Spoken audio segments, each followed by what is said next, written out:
ಬರದೇ ಇರಲಿ, ಎತ್ತು ಮಾತ್ರ ಇನ್ನೇನು ಆಚಾರ್ಯ ಮಧ್ವರು ಘಂಟಾನಾದ ಮಾಡಿ ಪಾಠ ಪ್ರಾರಂಭವಾಗಬೇಕು. ಮೊದಲೇ ಎತ್ತುಕೊಂಡು ಕೂಡಬೇಕಂತೆ, ಮೊದಲೇ ಎತ್ತುಕೊಂಡು ಕೂಡಬೇಕು. ಆಮೇಲೆ ಒಬ್ಬೊಬ್ಬೊಬ್ಬರು ಎತ್ತುಕೊಂಡು ಬರುವಂತೆ ಎಷ್ಟೋ ಪಾಠ ಅದಕ್ಕಂತ ಆಯೇ ಹೋಗ್ಬಿಡೋದು. ಹೀಗಾಗಿ ಎಷ್ಟು ಏಕಾಗ್ರತೆ ನೋಡ್ರಿ. ಕೊನೆಗೆ ಎಲ್ಲ ಪಾಠ ಎಲ್ಲ ಆಯ್ತು. ಆದ ನಂತರ ಎಲ್ಲ ಶಿಷ್ಯರು ಕುತೂಹಲವನ್ನು ಕೇಳ್ತಾರೆ, ಸ್ವಾಮಿ ತಾವು ನಮಗೆಲ್ಲ ಈ ಪಾಠವನ್ನ ಅದ್ಭುತವಾದಂತಹ ಅತ್ಯಂತ ಕ್ಲಿಷ್ಟವಾದ ಈ ಎಲ್ಲ ತತ್ವ ವಿಚಾರವನ್ನ ನಮಗೆಲ್ಲ ತಿಳಿಯುವಂತೆ, ಅರ್ಥವಾಗುವಂತೆ ತತ್ವವಾಗಿ ನಮ್ಮಿಂದ ಅದನ್ನ ಬಾಯಿಯಿಂದ ಅದನ್ನು ಹೇಳಿಸಿ, ಅದನ್ನ ಕಂಠಪಾಠ ಮಾಡಿಸಿ, ಅನುವಾದ ಮಾಡಿಸಿ ನಮಗೆ ತಿಳಿಸ್ತಾ ಇದ್ದೀರಾ? ತಿಳಿತಾ ಇದೆ, ಹೌದು. ಆದರೆ ನಮ್ಮ ಯೋಗ್ಯತಾನುಸಾರವಾಗಿ ನಾವು ತಿಳ್ಕೊಳ್ತಾ ಇದ್ದೇವೆ. ಆದರೆ ಮುಂದೆ ನಿಮ್ಮ ಈ ವಿಧವಾಗಿರ್ತಕ್ಕಂತಹ ಈ ಸರ್ವಮೂಲ ಗ್ರಂಥಗಳಿಗೆ ಮುಂದೆ ಯಾರು ವ್ಯಾಖ್ಯಾನ ಮಾಡ್ತಾರೆ ಅಂತ ಕುತೂಹಲದಿಂದ ಕೇಳ್ತಾರೆ. ನಾವೆಲ್ಲ ಇದ್ದೇವೆ, ಆದರೆ ಮುಂದೆ ಇದಕ್ಕೆ ಯಾರು ವ್ಯಾಖ್ಯಾನ ಮಾಡುವುದು? ಯಾಕಂದ್ರೆ ಮುಂದೆ ಇದೆಲ್ಲರಿಗೂ ಅರ್ಥವಾಗಬೇಕಲ್ಲಪ್ಪ, ಎಲ್ಲರಿಗೂ ತಿಳಿಯಬೇಕು. ಅವರವರ ಯೋಗ್ಯತಾನುಸಾರವಾಗಿ ಆ ಶಾಸ್ತ್ರದ ಆ ತಿಳುವಳಿಕೆ ಉಂಟಾಗಬೇಕು. ಅಂದ ಬಳಿಕ ಆ ಪ್ರಮಾಣ ಪ್ರಮೇಯಗಳ ವಿಶಿಷ್ಟವಾಗಿರ್ತಕ್ಕಂತಹ ಆ ತತ್ವಗ್ರಂಥಗಳು ಯುಕ್ತಿಯುಕ್ತವಾಗಿ ಅದು ಸಮ್ಮತವಾದಂತಹದ್ದಾಗಿದೆ. ಅದರಲ್ಲಿ ವ್ಯಾಕರಣ ಇದೆ, ನ್ಯಾಯಶಾಸ್ತ್ರ ಇದೆ, ಮೀಮಾಂಸಾ ಇದೆ, ಎಲ್ಲ ವಿಧವಾಗಿರ್ತಕ್ಕಂತಹ ಶಾಸ್ತ್ರಗಳ ನಿಲನೆ ಇದೆ. ಆದ್ದರಿಂದ ಎಲ್ಲ ಅಧ್ಯಯನ ಮಾಡಿಕೊಳ್ಳಬೇಕು. ಎಲ್ಲ ಅಧ್ಯಯನ ಮಾಡಿದಾಗಲೇನೆ ವ್ಯಾಕರಣ, ಕಾವ್ಯ, ಮೀಮಾಂಸಾ ಎಲ್ಲ ಅಧ್ಯಯನ ಮಾಡಿದಾಗಲೇನೆ ವೇದಾಂತ ಪ್ರವೇಶವಾಗಿ. ಇವತ್ತು ಅದೇ ವೇದಾಂತ ಗುರುಗಳು ಅನೇಕ ಕ್ರಮವಾಗಿದೆ. ಒಂದು ಶಬ್ದವೇ ಗೊತ್ತಿಲ್ಲ ಅಂದ್ರೆ ಶಬ್ದ, ಕ್ರಿಯಾಪದಗಳು, ಶಬ್ದ, ಧಾತು, ಸಮಾಸ, ಸಂಧಿ, ಎಲ್ಲ ವಿಗ್ರಹಗಳು, ವಾಕ್ಯಗಳು, ಆಮೇಲೆ ಕಾರಕಗಳು, ಆಮೇಲೆ ಎಲ್ಲ ಕರ್ತು, ಕರ್ಮ, ಕ್ರಿಯಾಪದ, ಶಬ್ದ ಜ್ಞಾನವೇ ಇಲ್ಲ ಅಂದ್ರೆ ಮುಂದಕ್ಕೆ ಹೋಗಕ್ಕೆ ಆಗಲ್ಲ.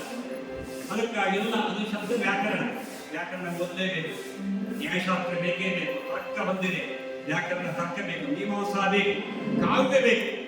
ನಮಗೆ ವ್ಯುತ್ಪತ್ತಿ ಬರಬೇಕಲ್ಲ, ಸಂಸ್ಕೃತದ ವ್ಯುತ್ಪತ್ತಿ ಉಂಟಾಗಬೇಕು. ಆಯನೆ ಗೊತ್ತಿಲ್ಲ ಮುಂದೇನು ಮಾಡೋದು, ಆಯನೆ ABCD ಗೊತ್ತಿಲ್ಲ ಮುಂದೇನು ಮಾಡೋದು ಇಲ್ಲ. ಮೊದಲು ಆ ಎಲ್ಲ ವಿಧವಾದಂಥ ಅಕ್ಷರ ಜ್ಞಾನ ಬೇಕು. ಸಂಸ್ಕೃತ ಇದೇ ಒಂದು ಕ್ರಮದಲ್ಲಿಯೇ ಗುರುಕುಲದಲ್ಲಿ ಆಗತ್ತೆ. ಹೀಗೆ ವೇದಾಂತ ಪ್ರವೇಶ ಆಗಬೇಕಾದ್ರೆ ಇದೆಲ್ಲ ಬೇಕು. ಅಂದ ಬಳಿಕ ಅವರೆಲ್ಲ ಕೇಳಲಾಗಿ ಅವರು ಮಂದಹಾಸವೀರ ಶ್ರೀಮದಾಚಾರ್ಯರು ಮಂದಹಾಸವೀರಿ ಎಲ್ಲರನ್ನು ನೋಡುತ್ತಾ ಎತ್ತರಿಕೆ ನೋಡದಂತೆ ನೋಡಿ ವ್ಯಾಖ್ಯಾಸ್ಯತೇಶ ಘೋರಾತ್, ವ್ಯಾಖ್ಯಾಸ್ಯತೇಶ ಘೋರಾತ್. ಈ ಕೇಳಿದ್ರಲ್ಲಪ್ಪ, ಈ ನಮ್ಮ ಗ್ರಂಥಗಳಿಗೆ ಯಾರು ರಚನೆ ವ್ಯಾಖ್ಯಾನ ಮಾಡ್ತಾರೆ ಅಂತ ಕೇಳಿದ್ರಲ್ಲ, ಈ ಎತ್ತೆ ನಮ್ಮ ಎಲ್ಲ ಸರ್ವ ಗ್ರಂಥಗಳಿಗೆ ಹೀಗೆ ಬರೆಯತ್ತೆ, ವ್ಯಾಖ್ಯಾನ ಮಾಡುತ್ತೆ ಅಂತ ಹೇಳಿದ್ರು. ಹೇಳಿದ ಕೂಡಲೇ ಕೆಲವರಿಗೆ ಸಂತೋಷವಾಯಿತು, ಕೆಲವರಿಗೆ ಒಳಗೆ ಅಷ್ಟು ಗೊತ್ತೇಕಿತ್ತು. ನಮ್ಮನ್ನು ಬೆಕ್ ಮಾಡಿ ತೋರಿಸ್ತಾರೆ ಅಂತ ಯಾರಾದ್ರೂ ಹೇಳ್ತಾರೆ ಅಂತ ಅನ್ಕೊಂಡಿದ್ರು ಪಾಪ. ಆಗಲೇ ಕೆಲವರಿಗೆ ಕೋಪ ಬಂದ್ಬಿಟ್ಟು, ಏನಿದು ಅದರ ಮೇಲೆ ಎತ್ತಿನ ಮೇಲೆ ಮೋಹ, ಎತ್ತಿನ ಎಷ್ಟು ಸದಾ ಕಾಲ ಆಚಾರ ಹತ್ರ ಇರ್ತಾ ಇತ್ತು ಅಂತ. ಶ್ರೀಮದಾಚಾರ್ಯ ಹತ್ರ ಇರ್ತಾ ಇತ್ತು, ಒಟ್ಟರೆ ಅಷ್ಟು ಪ್ರೀತಿ. ಯಾಕಂದ್ರೆ ಗೊತ್ತು ಬರೀ ಶ್ರೀಮದಾಚಾರ್ಯರಿಗೆ ಇಂದ್ರದೇವರು ಅಂತ. ಇಂದ್ರದೇವರು ಇಂದ್ರನೇ ಸಾಕು ಎತ್ತಾಗಿ ಬಂದರಾದ್ದರಿಂದ ಆ ಇಂದ್ರನೇ ಎದ್ದು ಬಂದಾದ್ದರಿಂದ ಇಂದ್ರನಿಗೆ ಎಷ್ಟು ಪ್ರೀತಿ ಪಾತ್ರರು. ಅಷ್ಟು ಆ ಯೋನಿಯಲ್ಲಿದ್ದಾಗಿ ಆದರೂ ಕೂಡ ಭಗವಂತನ ಸ್ಮರಣೆ, ಗುರುಗಳ ಸ್ಮರಣೆ ಮಾಡ್ತಾ ಇದ್ದರು, ಗುರುಗಳ ಸೇವೆ ಮಾಡ್ತಾ ಇದ್ದರು. ಯದ್ಯತ್ಯಾತ ಸುಪ್ರಸನ್ನದಿ ಹಿಂತಿರುವುದರಿಂದ ಅತ್ಯಂತ ಪ್ರಸನ್ನರಾಗಿದ್ದರು. ಇದೆಲ್ಲ ಗಮನಿಸ್ತಾ ಇದ್ದರು ಶಿಕ್ಷಕ ಕೆಲವರೆಲ್ಲ. ಆಗಲೂ ಇದ್ದು ನೋಡ್ರಿ, ಹೊಟ್ಟೆ ಕಿಚ್ಚು ಹಸಿರು ಕೊಡಲು ಇದ್ದರು ಅಂತ ಕಾಣುತ್ತೆ. ಆಗಲೂ ಕೂಡ ಅವರೆಲ್ಲ ಕೋಪದಿಂದ ಅವರು ಅಲ್ಲಿ ಹೇಳ್ತಾರೆ, ಸರ್ಪ ದೃಷ್ಟೋ ಪ್ರಿಯೇತ. ಈ ಹಾವು ಇದು ಈ ಎತ್ತು ಇದಕ್ಕೆ ಎತ್ತಿಗೆ ಹಾವು ಕಚ್ಚಿ ಇದಕ್ಕೆ ಸಾವು ಬರಲಿ, ಸಾವು ಸರ್ಪ ದೃಷ್ಟೋ ಪ್ರಿಯೇತ. ಚಿತ್ರ ಹೀಗೆ ಸರ್ಪ ಕಚ್ಚಿ ಸಾಯಿಲಿ ಅಂತ ಈ ಪ್ರಕಾರವಾಗಿ ಓದಬಿಟ್ರು. ಋಷಿಯಾಮರಾಧ್ಯಾನ ವಾಚಮರ್ಥೋ ಭಾವತಿ ಹೇಳುವಂತೆ ಅವರು ಹೇಳುವಂತಹ ಮಾತು ಅಂತಹ ಶಾಪಾನುಗ್ರಹ ಶಕ್ತಿಯನ್ನು ರಾಘವಿಂದ ಇದ್ದಂತೆ ಅಂತಹ ಶಾಪಾನುಗ್ರಹ ಆ ಶಕ್ತಿ ಸಂಪ್ರಾದಂತಹ ಕೆಲವನ್ನ ಇದ್ರಂತೆ ಆಗಿನ ಕಾಲದಲ್ಲಿ. ಆಗಲೂ ಇದ್ರಂತೆ. ಆಗ ನೋಡ್ರಿ ಪಾಪ ಆ ಎತ್ತು ತಂಪಾಡ್ತಾ ಇರುವಾಗ ಹೇಗೆ ಬಂತು ಇನ್ನೊಂದು ಗೊತ್ತಿಲ್ಲ, ಸ್ವಲ್ಪ ವಂಶನ ಆಗಿಬಿಟ್ಟಿದೆ, ಸ್ವಲ್ಪ ಕಚ್ಚಿ ಬಿಟ್ಟಿದೆ. ಆಗ ಮೈಯೆಲ್ಲ ವಿಷ ಹಸಿರು ಬಣ್ಣ ಬಂದು ಸ್ವಲ್ಪ ಸರ್ಪದ ದೌಶನದಿಂದ ಆ ಎತ್ತು ಜ್ಞಾನವನ್ನು ಪರಿಚಯ ಮಾಡ್ತಾ ಇದೆ. ಓಡೋಡಿ ಕೆಲವರು ಬಂದು ಆಚಾರ್ಯನಿಗೆ ಅವರಿಗೆ ಸಮ್ಮತಿಯಿನಾಗ ಅವರೇ ಪ್ರಾಣದೇವರು, ಅವರು ಗೊತ್ತಿದ್ದ ವಿಷಯವೇ, ಅವರೇ ಪ್ರಾಣದಾತರಾದ್ದರಿಂದ ಪ್ರಾಣದೇವರಿಗೆ ಓಡೋಡಿ ಬಂದು ಹೇಳ್ತಾರೆ, ಹಾವು ಕಚ್ಚಿದೆ ಎತ್ತಿಗೆ ತಿಳ್ಕೊಂಡು ಮಹಾನುಭಾವರು ವಾಯುದೇವರು ಎಲ್ಲರೂ ನಿಂತುಕೊಂಡು ಪ್ರಾಣಿಗಳ ಪ್ರಣೇತರಾದ್ದರಿಂದ ವಸುದೇವ ಅವರು ಪ್ರಾಣದೇವರು ಕೇಳಬೇಕೇ, ನಿಮ್ಮ ಅಭಿಷೇಕವಾದಂತಹ ನೀವಿಲ್ಲದೆ ನಮಗೆ ಬದುಕಲಿಕ್ಕೆ ಸಾಧ್ಯವಿಲ್ಲ, ಬದುಕಲಿಕ್ಕೆ ಸಾಧ್ಯವಿಲ್ಲ. ಬದುಕಿದೆ ಇದ್ರೆ ಪ್ರಾಣವಿದ್ದರೆ ಬದುಕು, ಇಲ್ಲವಾದರೆ ಇಲ್ಲ. ಅದಕ್ಕಾಗಿ ಸಂದರ್ಭದಲ್ಲಿ ಶ್ರೀಮದ್ ಆಚಾರ್ಯ ಭಕ್ತರು ಆಗಿದ್ದಾಗಲೇ ಸ್ತೋತ್ರ ಪಾಠಂ ಸ್ತೋತ್ರವನ್ನ ಅದರ ಮುಂದೆ ಸಂಪೂರ್ಣವಾಗಿ ಆ ಸ್ತೋತ್ರವನ್ನು ಪಠನ ಮಾಡಿದಂತೆ ಮಹಾರಾಜ ಶಿಷ್ಯರನ್ನು ಹೇಳಿಸಿ ಪಾಲನ ಮಾಡಿ ಅದರ ಅಭಿಮಂತ್ರಣ ಮಾಡಿದಂತಹ ತೀರ್ಥವನ್ನ ಆ ಎತ್ತಿನ ಮೇಲೆ ಅದನ್ನು ಪ್ರೋಕ್ಷಣೆ ಮಾಡುವಂತೆ ಥಟ್ಟನೆ ನಿದ್ದೆಯಿಂದ ಎಚ್ಚೆತ್ತವಂತೆ ಎತ್ತು ನಿಂತು ಬಿಡುತ್ತೆ. ನೋಡ್ರಿ, ವಿಷಬಾಧೆಯಿಂದ ಸ್ತೋತ್ರ ಇದರಿಂದಲೇನೆ, ಆ ವಿಷದ ಬಾಧೆಯಿಂದಲೇನೆ ಅದನ್ನು ಪಾರ ಮಾಡಿದರು. ಹೀಗೆ ಆ ಮೂಲಕವಾಗಿ ಯಾವಾಗ ಸಮುದ್ರ ಮಥನ ಮಾಡಿದಾಗ ಆ ಕೋಲಾಹಲ ವಿಷವನ್ನೇ ಪಾನ ಮಾಡಿದಂತಹ ಪ್ರಾಣಿದೇವರು ಆ ಆಹಾರ ವಿಷದಿಂದ ಅನ್ನ ಆಹಾರ ಕಲುಷಿತವಾದರೆ ಇವತ್ತಿಗೂ ನಾವು ನೈವೇದ್ಯ ಕಾಲದಲ್ಲಿ ದ್ವಾಸ ಸ್ತೋತ್ರವನ್ನ ಅದನ್ನ ನಾವು ವಿಶೇಷವಾಗಿ ಪಠನ ಮಾಡಿಗೆ ನೈವೇದ್ಯ ಮಾಡುವಂತಹ ಕ್ರಮ ಅಂದಿನಿಂದ ಬಂತಂತೆ. ಅದಕ್ಕಾಗಿ ನಾವು ನೈವೇದ್ಯ ಕಾಲದಲ್ಲಿ ನಾವು ದ್ವಾಸ ಸ್ತೋತ್ರವನ್ನ ಅವಶ್ಯವಾಗಿ ನಾವು ಭಕ್ತಿಯಿಂದ ಪಾರಾಯಣ ಮಾಡಿ ಪಠನ ಮಾಡಿದ್ದೇ ಆಗದೆ, ಆದರೆ ವಿಷಬಾಧೆ ಆಗುವುದಿಲ್ಲ, ಫುಡ್ ಪಾಯ್ಸನ್ ಆಗುವುದೇ ಇಲ್ಲ. ಅಷ್ಟು ಪವರ್ ದ್ವಾಸಸ್ತೋತ್ರ. ದ್ವಾಸಸ್ತೋತ್ರ ಆ ಸಕಲ ಎಲ್ಲ ಸಂಕೀರ್ತನೆಗೆ ಮೂಲ ಹೇಳ್ತಾ ಇದ್ದಾರೆ. ಸೃಷ್ಟಿ ಸಂಭಾರಣೆ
ಎಲ್ಲರೂ ಶಿಷ್ಯರು ಹೇಳಿದ್ರು, ಯಾರು ಬಾಯಿ ಹತ್ರ ಹೋಗಿ ಬಾಯಿ ಹತ್ರ ಕಿವಿ ಕೊಡ್ರಿ ಅಂತ ಹೇಳಿದ್ರು ಶ್ರೀಮದ್ ಆಚಾರ್ಯರು.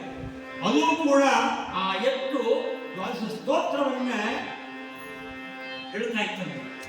ಎಲ್ಲರೂ ಅದನ್ನ ಕಿವಿಗುಟ್ಟಿ ಕೇಳಿದಂತೆ. ಎಲ್ಲ ಶಿಷ್ಯರು ಹೋಗಿ ಅವರು ಎಲ್ಲ ಕಿವಿಗುಟ್ಟಿ ಕೇಳಿದಾಗಿ ಆ ಎತ್ತು ಪ್ರಾಣಿ, ಮೂಕ ಪ್ರಾಣಿ, ಅದರಿಂದ ದ್ವಾದಶ ಸ್ತೋತ್ರ ಹೊರಹೊಮ್ತಾ ಇತ್ತಂತೆ.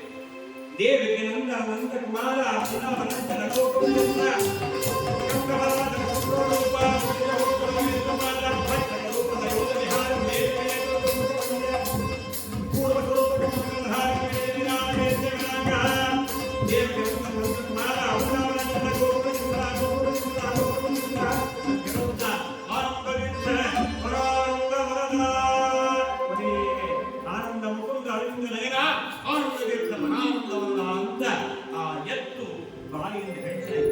ಸ್ವಂತ ಜ್ಞಾನದೇವರು ಕೋಣದಿಂದ ಮೇಲೆ ಹಿಡಿಸಿದಂಥವ್ರು. ಕೋಣದಿಂದ ಕೋಣಕ್ಕೂ ಕೂಡ ಕೋಣಿ ಇದು ನೀವು ಬಾಯಿ ಕೊಡ ನೋಡುವ ಅಂತ ಹೇಳುತ್ತಾ ನಿಮ್ಮಲ್ಲಷ್ಟು ನಿಮ್ಮಲ್ಲಿ ಅಷ್ಟು ಸಾಮರ್ಥ್ಯವಿದೆಯೇ, ತಪಶಕ್ತಿ ಇದೆ. ಹೌದು, ಹಾಗಾದರೆ ಈ ಕೋಣದಿಂದ ಮಾತಾಡಿಸೋಣ, ನೀವು ಕಿವಿ ಕೊಡದೆ ಹೇಳ್ತೀನಿ ಅಂತ ಸಂತ ಜ್ಞಾನದೇವರು. ಆಗ ಅದರ ಬಾಯಿಂದಲೇನೆ ಚನ್ನೋ ಮಿತ್ರಶ್ಯಂ ಚನ್ನೋ ಭವತ್ಪ್ರಿಯವ ಚನ್ನ ಇಂದ್ರೋ ಬೃಹಸ್ಪತಿ ಚನ್ನೋ ವಿಷ್ಣುರ್ವಕ್ಷಮಃ. ಕೋಣದಿಂದಲೇನೆ ವಿಚಾರ ಮಾಡಿ, ಕೋಣದಿಂದಲೇ ವೇದ ಮಂತ್ರ ಬರ್ತಾ ಇತ್ತು ಮಹಾಜ್ಞಾನಿಗಳು. ಹೀಗೆ ಇದು ಆ ಪೂರ್ವ ಜನ್ಮದಲ್ಲಿ ಎತ್ತರ ಇದ್ದಾಗ ಬಂದಂತಹ ಶ್ರೇಷ್ಠವಾದ ಸಂಸ್ಕಾರ ಇದೆಲ್ಲ ಅಕ್ಷೋಭ್ಯ ತೀರ್ಥರ ಕೆಂಪಶು ಪೂರ್ವದೇಹೇ ಅಂತ ಈ ಒಂದು ಮಾತಿನಿಂದ ಅವರಿಗೆಲ್ಲ ಪೂರ್ವ ಸಂಸ್ಕಾರ ಎಲ್ಲ ಬಂದ್ಬಿಡುತ್ತೆಲ್ಲ ಜ್ಞಾಪಕ ಬರ್ತಿಲ್ಲ. ಆ ಸವಿ ನೆನಪಾಯ್ತಂತೆ ಹಿಂದಿಂದೆಲ್ಲ. ಓ, ನಾನು ಎಷ್ಟು ವಿಧವಾಗಿ ಇಷ್ಟು ಕಾಲ 20 ವರ್ಷ ನಾನು ವ್ಯರ್ಥವಾಗಿ ನನ್ನ ಕಾಲವನ್ನ ವ್ಯಯ ಮಾಡಿಕೊಂಡೆ ಅಂತೇಳಿ ದುಃಖದಿಂದ ಆಗ ಸಂದರ್ಭದಲ್ಲಿ ಅವರು ಕುದುರೆಯಿಂದ ಆಗಲೇ ಇಳಿದು ಹಾಗೆ ನದಿ ದಾಟಿ ಅಕ್ಷೋಭ್ಯತೀರ್ಥರ ಹತ್ತಿರ ಹೋಗಿ ಸಾಷ್ಟಾಂಗ ನಮಸ್ಕಾರವಾಗಿ ನಿಂತು ಬಿಟ್ಟಿದ್ದಾರೆ. ಆಗ ಪಾಠ ಹೇಳ್ತಾ ಇದ್ರು. ನೋಡಿ, ಅನುಗ್ರಹ ಮಾಡಿದರಂತೆ ಅವರು ನಿಂತಿದ್ದಾರೆ, ಪಾಠ ಹೇಳ್ತಾ ಇದ್ರು. ಎಷ್ಟೊತ್ತಾದ್ರೂ ಪಾಠ ಹೇಳ್ತಾರೆ, ಪಾಠ ಹೇಳ್ತಾ ಇದ್ರಂತೆ. ಪಾಠ ಮುಗಿದಂಗ ಸಂಜೆ 4-5 ಗಂಟೆ ವಿಚಾರ ಮಾಡಿ ಹಾಗೆ ನಿಂತಿದ್ರು. ಹೀಗೇನೆ ಕೈ ಮುಗಿದು ಹಾಗೆ ಭಕ್ತಿಯಿಂದ ನಾವು ಪಾಠವನ್ನು ಕೇಳ್ತಾ ಇದ್ದರೆ ಆಚಾರ್ಯ ಮಧ್ವರ ಮುಖಾರವಿಂದದಿಂದ ಪಾಠ ಕೇಳ್ತಾ ಇದ್ದದ್ದೇ ಮತ್ತೆ ಸ್ಮೃತಿಗೆ ಬಂತಂತೆ, ಸ್ಮರಣೆ ಬಂತಂತೆ. ಆಗ ಎಲ್ಲ ಪಾಠ ಆದ ನಂತರ ಸಾಷ್ಟಾಂಗ ನಮಸ್ಕಾರ ಮಾಡಿ ಶಿಷ್ಯಸ್ತೇಹಂ ಸ್ವಾದಿಮಾಂತಾಂ ಶಿಷ್ಯನನ್ನಾಗಿ ಸ್ವೀಕಾರ ಮಾಡಬೇಕು, ನಾನು ಉದ್ಧಾರ ಮಾಡಬೇಕು. ಇಷ್ಟು ಕಾಲ ನಾನು ಎಲ್ಲ ಮರೆತಿದ್ದೆ, ಅಜ್ಞಾನದಿಂದ ನಾವು ನಮ್ಮ ಫಲವನ್ನೇ ಬರೆದಿದ್ದೆ. ಇವತ್ತು ಆ ಪಾಂಡುರಂಗ ವಿಠಲನ ಪರಮಾತ್ಮನ ಅನುಗ್ರಹದಿಂದ ತಮ್ಮಂತಹ ಜ್ಞಾನವರೆಣ್ಯರ ಜನ್ಮವಾಗಿ ದರ್ಶನ ಆಯಿತು. ದರ್ಶನದಿಂದ ನನ್ನ ಜನ್ಮ ಪಾವನವಾಗಿದ್ದರು. ಸಂತಾಂಚ ಸಂಗ ಓಹಿ ಸ್ವರ್ಗವಾಸ, ಸಂತಾಂಚ ಸಂಗ ಓಹಿ ಸ್ವರ್ಗವಾಸ, ಪುಣ್ಯಾಚ ವಿಷಯ ಪುಣ್ಯಾಚ ವಿಷಯ ಪುಣ್ಯ ಭೂಮಿ ಆರಂಭಿ ಆರಂಭಿ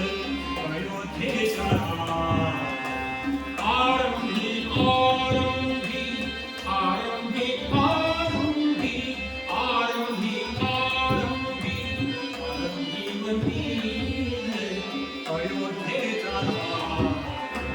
ಭಕ್ತಾಗಿದ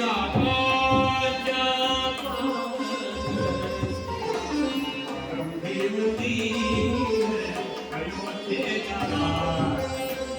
ಹೇಳ್ತಾರೆ. ಸಂತಾಂಚ ಸಂಗ ಸೋಹಿ ಸ್ವರ್ಗವಾಸ, ಸಂತಾಂಚ ಧರಿ ಭಜನ ಕೀರ್ತನ, ಸಂತಾಂಚ ಧರಿ ಭಜನ ಕೀರ್ತನ. ಆ ಸಾಧು ಸಜ್ಜನರ ಆ ಮನೆಯಲ್ಲಿ ಅವರ ಸಂಘದಲ್ಲಿಯೇ ನಮಗೆ ವಿಶಿಷ್ಟವಾಗಿ ಪರಮ ಲಾಭ ಉಂಟಾಗ್ತಾ ಇದೆ.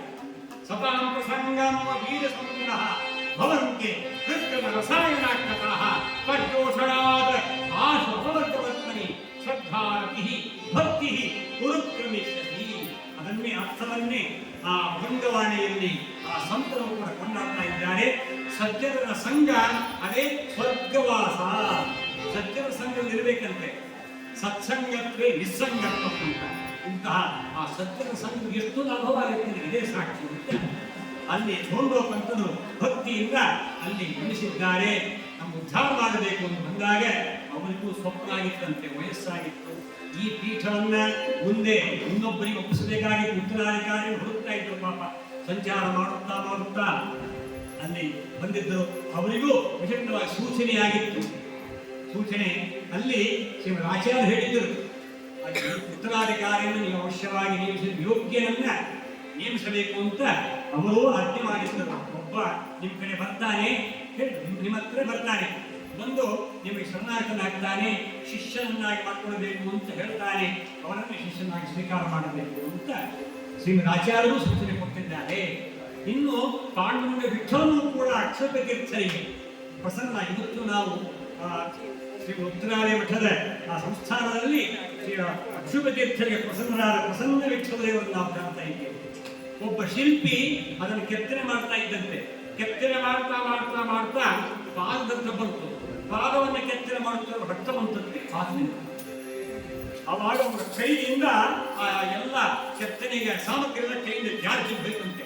ನಡುತ್ತಾ ಇರುವಾಗಲೇ ಆಗ ಅವನಿಗೆ ರಾತ್ರಿ ಹಾಗೆ ಮಲಗಿ ಬಿಟ್ಟ, ಹಾಗೆ ಕೈ ಬಿಟ್ಬಿಟ್ಟ, ಕೆಲಸ ಬಿಟ್ಬಿಟ್ಟು ಹಾಗೆ ಮಲಗಿದಾಗ ಇದನ್ನ ನಮ್ಮ ಈ ಇದಕ್ಕೆ ಪಂಢರಪುರಕ್ಕೆ ನಮ್ಮ ಶಿಷ್ಯರು ಬಂದಿದ್ದಾರೆ, ಅಕ್ಷುತೀರ್ಥ ಮಹಾಸ್ವಾಮಿಗಳವರು, ಅವರಿಗೆ ಇದನ್ನು ಕೊಡಬೇಕು ಅಂತ. ಅವರಿಗೂ ಸೊಪ್ಪನಾಗಿದೆ, ಇಲ್ಲಿ ಅಕ್ಷುತೀರ್ಥ ಸೊಪ್ಪನಾಗಿದೆ. ಪಾಂಡುರಂಗ ವಿಠಲನು ಪ್ರಸನ್ನನಾಗಿ ಬಿಟ್ಟ ನೋಡಿ. ಇದೇ ಆ ಪ್ರಸನ್ನ ವಿಠಲ ದೇವರು ಇವತ್ತು ಶ್ರೀ ಉತ್ತರಾದಿ ಮಠದಲ್ಲಿ ಸಂಸ್ಥಾನದಲ್ಲಿ ಇದ್ದಾರೆ. ನಾವೆಲ್ಲ ದರ್ಶನ ಮಾಡ್ತೇವೆ ವೈದಿಕ ಮಾಸದಲ್ಲಿ, ಮಾಸ ಪರ್ಯಂತ ನಾವು ಇಲ್ಲಿ ದರ್ಶನ ಮಾಡಿದ್ದೇವೆ. ಎಂಥ ಭಾಗ್ಯ, ಅಹೋಭಾಗ್ಯ ಅಂತ. ಅದಕ್ಕೆ ಶನಕಂಪದಂ ಅಂತ. ಅದು ಅಕ್ಷತೀರ್ಥರಿಗೆ ಪ್ರಸನ್ನಾದಂತಹ ಪ್ರಸನ್ನ ವಿಠಲ ದೇವರು ಸ್ವಪ್ನ ಹೇಳಿದಂತೆ, ಬಾಯಿ ಅವನು ಕುದುರೆ ಸಮೇತ ಬರ್ತಾನೆ, ನದಿಯ ಬಾಯಿ ನೀರು ಕುಡಿತಾನೆ, ಅವನೇ ನಿಮ್ಮ ಈ ಪೀಠಕ್ಕೆ, ನಮ್ಮ ಶಕ್ತವಾದಂತಹ ಈ ಪೂಜೆಗೆ ಅವನೇ ಉತ್ತರಾಧಿಕಾರಿ, ಅವನನ್ನೇ ನೀವು ನೇಮಿಸಬೇಕು ಅಂತ ಪಾಂಡುರಂಗ ವಿಠಲನು ಕೂಡ ಅಲ್ಲಿ ಸ್ವಪ್ನ ಸೂಚನೆ ಮಾಡಿದ್ರು. ಹೀಗೆ ಹಿಂದಿನ ಯತಿ ವರೆಣ್ಯರಿಗೆಲ್ಲ ದೇವರೇ ಸೂಚನೆ ಮಾಡ್ತಾನೆ. ಅದಕ್ಕಾಗಿ ಆ ಸಂಸ್ಥಾನಕ್ಕೆ ಬರಬೇಕಾದ್ರೆ ದೇವತೆಗಳೇ ದೇವಾಹ ಮಾನುಷ ರೂಪೇಣ ಅಂತ ಇದೆ. ಬ್ರಹ್ಮದೇವರ ಹತ್ರ ಕೇಳದಂತೆ ಬ್ರಹ್ಮಕರಾರ್ಚಿತ ದೇವರು ಎಲ್ಲ ಸ್ವಾಮಿ ನಮಗೆಲ್ಲ ತಮ್ಮ ಕರಕಮಲದಿಂದ ಅರ್ಚಿತವಾದಂತಹ ಆ ಪ್ರತಿಮೆಯ ಪೂಜೆ ಮಾಡಬೇಕು ಅಪೇಕ್ಷೆಯಾಗಿದೆ, ಅದಕ್ಕೆ ಅನುಗ್ರಹ ಮಾಡಬೇಕು ಅಂದಾಗ ಆಗ ಅರ್ಚೆ ಮಾಡಿ ಇವೆಲ್ಲ ಪರಮಹಂಸ ಆ ಪದವಿ, ಪರಮಹಂಸಾಶ್ರಮ ಆಶ್ರಮವನ್ನು ಸ್ವೀಕಾರ ಮಾಡಬೇಕು. ಮಹಾವಿರಕ್ತಿ ಬರಬೇಕು. ಅದಕ್ಕೆಲ್ಲ ಜ್ಞಾನ ಭಕ್ತಿ ವೈರಾಗ್ಯದಿಂದ ತುಂಬಬೇಕಂತೆ. ಯದಾ ಶ್ರೇಷ್ಠ ಪುರುಷ ಪ್ರಜಾಗತೆ ತದೇವ ಸನ್ಯಾಸ ಸ್ಮೃತಾಗಿ ವೈರಾಗ್ಯ ಬರಬೇಕು. ವೈರಾಗ್ಯ ಬಂದಾಗಲೇನೆ ಸನ್ಯಾಸ, ಸಂನ್ಯಾಸ. ಹೌದಲ್ಲೋ? ವೈರಾಗ್ಯ ಭಾಗ್ಯೋ ಅಂತಹ ವೈರಾಗ್ಯ ಬಂದಾಗ ಮಾತ್ರ ಬರುತ್ತೆ ಅಂತ ಆದ್ಯಮ. ಅದಕ್ಕಾಗಿ ಬ್ರಹ್ಮಕರಾರ್ಚಿತ ಎಲ್ಲಾ ದೇವರ ಆ ಪ್ರತಿಮೆಗಳ ಪೂಜೆಯನ್ನು ಮಾಡಬೇಕಾದರೆ ದೇವತೆಗಳೇ ಅವತಾರ ಮಾಡಿ ಬರ್ತಾರೆ. ಹೀಗಾಗಿ ಅವರು ಕೂಡ ಅವತರಿಸ್ತಾರೆ ಈ ಮೂಲಕವಾಗಿ. ಅದು ನಮ್ಮ ಜೊತೆಗೆ ಇರ್ತಾರೆ, ಆದರೆ ಅವರೆಲ್ಲ ದೇವತ ಸಂಭೂತರೇ, ಅನುಭವ ಯಾರೇ ಕೂಡ ಗೊತ್ತಿಲ್ಲ. ಆದರೆ ದೇವ ಸಂಭೂತರಿಂದ ಬ್ರಹ್ಮದೇವರ ಆಜ್ಞೆ ಇದೆ, ಅನುಜ್ಞೆ ಇದೆ. ಆ ಮೂಲಕವಾಗಿ ಆ ಎಲ್ಲ ದೇವತೆಗಳೇ ಮನುಷ್ಯರು ಅದಕ್ಕಂತ ಶಕ್ತಿ ಇರ್ತದೆ ನೋಡಿ. ಅಷ್ಟು ಜನಕ್ಕೆ ಮುದ್ರಾಧಾರಣೆ ಮಾಡುವುದೇನು, ಆ ಮಂತ್ರಾಕ್ಷತೆ ಕೊಡುವುದೇನು, ಅದಕ್ಕೆಲ್ಲ ಎಷ್ಟು ವಿಚಾರ. ಬೆಳಗ್ಗೆಯಿಂದ ರಾತ್ರಿವರೆಗೂ ವಿಶ್ರಾಂತಿ ಇರುವುದಿಲ್ಲ. ನೀವೇ ನೋಡಬೇಕು, ಅಂತ ಶಕ್ತಿ ಮನುಷ್ಯರಿಗೆ ಸಾಧ್ಯ ಹೇಳಬೇಕು. ಆಗಲ್ಲ ಅಂತ ಬಿಡ್ತೇವೆ, ಸುಸ್ತು ಅಂತ ಬಿಡ್ತೇವೆ, ವಿಶ್ರಾಂತಿ ಬೇಕು. ಆದರೆ ವಿಶ್ರಾಂತಿ ಇಲ್ಲವರಿಗೆ ಒಂದು ಶ್ರಮವೇ ಆಗುವುದಿಲ್ಲ. ದೇವತೆಗಳು ಅಮೃತಪಾನ ಮಾಡಿದ್ದಾರೆ. ಹೀಗೆ ಇರುವುದರಿಂದ ಇಷ್ಟು ವಿಧವಾಗಿ ಎಲ್ಲ ದೇವತೆಗಳೇ ಬರ್ತಾರೆ. ಅಂತೆಯೇ ಅವರಿಗೆ ಸ್ವಪ್ನ ಸೂಚನೆ ಆದಂತೆ ಅವರು ದೇವರಾಜ್ಞೆ, ಗುರುಗಳಾಜ್ಞೆ, ಆಚಾರ್ಯರ ಆಜ್ಞೆ ಇರೋದನ್ನು ಸನ್ಯಾಸ ವಿಧಿ ಎಲ್ಲ ಪೂರೈಸಿ ಅವರಿಗೆ ಆಶ್ರಮ ಪ್ರದಾನ ಮಾಡಿ ಜಯತೀರ್ಥರು ಅಂತ ಅನ್ವರ್ಥಕ ನಾಮಕರಣ ಮಾಡಿದರು ಉತ್ತರಾಧಿಕಾರಿ. ಇಂದಿನಿಂದ ನೀವು ಉತ್ತರಾಧಿಕಾರಿಗಳನ್ನು ಸೇರಿ ಪಟ್ಟಾಭಿಷೇಕವನ್ನು ಮಾಡಿದರು. ವೇದಾಂತ ಸಾಮ್ರಾಜ್ಯದಲ್ಲಿ ಜಯತೀರ್ಥರು ಎಂಬುದಾಗಿ ಅನ್ವರ್ಥಕ ನಾಮದಿಂದ ಅವರನ್ನ ಲೋಕದಲ್ಲಿ ನಿಮಗೆ ಪ್ರಸಿದ್ಧಿ ಬರಲಿ ಹೇಳುತ್ತಾ ನಿಮ್ಮ ಸ್ಮರಣೆ ಮಾತ್ರದಿಂದ ಎಲ್ಲರ ಭಯ ಪರಿಹಾರವಾಗಿದೆ. ಮೋಕ್ಷಾದಿ ಪುರುಷಾರ್ಥ ಸಾಧಕವಾದಂತಹ ಶ್ರೇಷ್ಠವಾದ ಆ ಒಂದು ಪರಂಪರೆ ನೀವು ಲೋಕದಲ್ಲಿ ಅದನ್ನ ಬಿತ್ತಬೇಕು. ಎಲ್ಲ ಆಚಾರ್ಯ ಮಧ್ವರ ಆ ಸಮೂಹ ಗ್ರಂಥಗಳಿಗೆ ವ್ಯಾಖ್ಯಾನವನ್ನು ಮಾಡಬೇಕು, ಎಲ್ಲರಿಗೂ ಅರ್ಥವಾಗುವಂತೆ ಅನುಗ್ರಹ ಮಾಡಬೇಕು ಅಂತ ಹೇಳಿ ಆಜ್ಞೆ ಮಾಡಿದಂತೆ ಜಯತೀರ್ಥರು ಅಂತ ಅವರು ಪ್ರಸಿದ್ಧರಾದರು, ಸನ್ಯಾಸಿಗಳಾದರು. ಈ ವಾರ್ತೆಯನ್ನ ದೂತರ ಮೂಲಕ ರಘುನಾಥ ಪಂತರಿಗೆ ಕಿವಿ ಬಿಟ್ಟು ಓಡಿ ಬಂದು ನೋಡಿದರು. ಸನ್ಯಾಸಿ ತಲೆ ಬೋಳಿಸಿ ಕೂಡಿಸುತ್ತಿದ್ದಾರೆ, ಅಕ್ಷುತೀರ್ಥ ಜಪ ಮಾಡ್ತಾ ಇದ್ದಾರೆ. ಏನಿದು ಬುದ್ಧಿಗಿದ್ದಿದೆಯಾ ಅಂತ ಮಗಳಿಗೆ ನನ್ನೇ ಇಲ್ಲ. ಅಕ್ಷುತೀರ್ಥನಿಗೆ ಎಲ್ಲರಿಗೂ ತಲೆ ಬೋಳಿಸಿ ಕೂಡಿಸೋದೇ ಕೆಲಸ ನಿಮ್ದು. ನಮ್ಮ ಗತಿ ಏನು? ಇದ್ದದ್ದೇ ಒಬ್ಬ ಮಗ ಉತ್ತರಾಧಿಕಾರಿ, ನಮಗೂ ವಯಸ್ಸಾಗಿದೆ. ಈ ವಯಸ್ಸು ನಮ್ಮನ್ನು ಯಾರು ನೋಡ್ಬೇಕು ಹೇಳ್ರಿ? ತಬ್ಬರಿಗಳಲ್ಲ. ಈಗಿರುವಾಗ ನಿಮ್ಗೆ ಬೇರೆ ಕೆಲಸ ಇಲ್ಲಲ್ಲ, ಗಾಡಿ ಹೋಗರಿಗೆಲ್ಲ ತಲೆ ಬೋಳಿಸ್ತಾರೆ. ನೀವು ಹೋಗರೆ ಬರೋರಿಗೆಲ್ಲ ಇದಕ್ಕಾಗಿ ನೀವು ಬಂದಿದ್ದ ಇಲ್ಲಿ ಅಂತ ಹೇಳಿ ವಚಾಮಗೋಚರವಾಗಿ ಅಕ್ಷುತೀರ್ಥರ ಮೇಲೆ ರಘುನಾಥ ಪಂಥರು ಮೊದಲೇ ರಾಜ ಕೇಳಬೇಕೆ ಆ ಅರಸು ಧ್ವನಿಯಿಂದಲೇನೆ ಆ ಹಮ್ಮಿನಿಂದ ಗಮ್ಯನಿಂದ ಅವರನ್ನು ಕುರಿತು ಕೇಳಲಾಗಿ ಒಂದೇ ಮಾತು ಹೇಳಿ, ನಿಮ್ಮ ಮಗ ಬೇಕಲ್ಲ ಕರ್ಕೊಂಡು ಹೋಗಿ, ನಮಗೇನು ಅಭ್ಯಂತರವಿಲ್ಲ, ಅವಶ್ಯವಾಗಿ ಕರ್ಕೊಂಡು ಹೋಗಿ.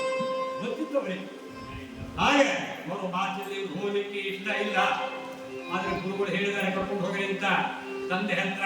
ತಂದೆ ಆಗಿನ್ನೂ 20 ವರ್ಷದಲ್ಲಿ ಆಗಿನ ಕಾಲದಲ್ಲಿ ಬಾಲ್ಯ ವಿವಾಹ ಆಗ್ತಾ ಇತ್ತು ನೋಡಿ. ಬಾಲ್ಯ ವಿವಾಹ ಆಗಿತ್ತು, ಇನ್ನು ಮನೆ ಕೂರಿಸ್ಕೊಂಡಿದ್ದೇ ಇಲ್ಲ.